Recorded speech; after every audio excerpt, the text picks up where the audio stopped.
But Opa's sister, Margie, older sister, only sibling, said that her mother would do dishes and looking out the window at the neighbor's house, crying, saying, "I wish my husband had a secure job like the guy next door who worked for the phone company." But okay, so this has always been the case, in that women want security. Now, the trade-off in the old culture, where women were mostly domestic, and not as many of them were professional. When women were domestic, what I expected from Debbie was encouragement. When I come home from work, Debbie, can you ask me how my work day was, instead of just asking if I made any money, make me feel valued and supported by you, instead of just like an ATM. She refused to do it. That's control. No, it wasn't controlling. It was asking you to give me what I needed. And I was abundantly clear in what I needed from my wife in that regard, and she refused to give it. She said that was controlling when I was asking her for what I need. How did work go for you today, Carl? That's what I needed. What I got was, did you make any money today? You know, I've mentioned to Marshall that I haven't encouraged him this way. I've told him that men are wired this way. That, you know, in the movie Far and Away, the Irish landlord was miserable in Ireland. He was miserable. His wife was a diva. She was horrible to be around.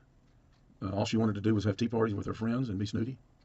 And he just went to the bar and got drunk every night because he was miserable at home. His daughter liked people like Tom Cruise, who was the go-getter type. But her mother wanted her to sit around and play the piano for her friends. Okay? So the Irish landlord gets burned out by the peasants and has to move to the States.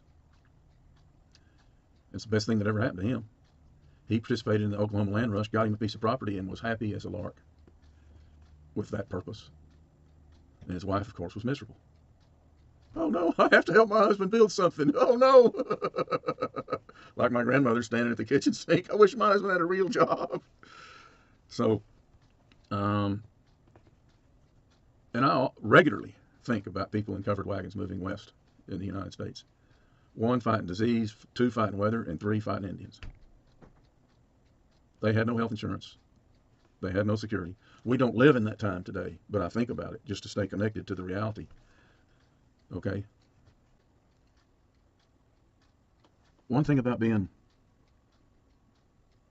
a corporate person is you have to sell part of yourself to the corporation. And all jobs are like that. They pay you a paycheck, and you agree to do what they need you to do. And if that doesn't work, you have to quit and go do something where it will work. And I'll post a little script on that I read in the 80s in a book called The Road Less Traveled by Scott Peck. And he talks about that. He talks about, you know, when you don't say something that's going to incriminate the boss because you work, you know, you slant your things just like the Democrats and Republicans do. You slant your things to favor your employer, unless you're attacking them and suing them, and then you slant it the other way to demonize them.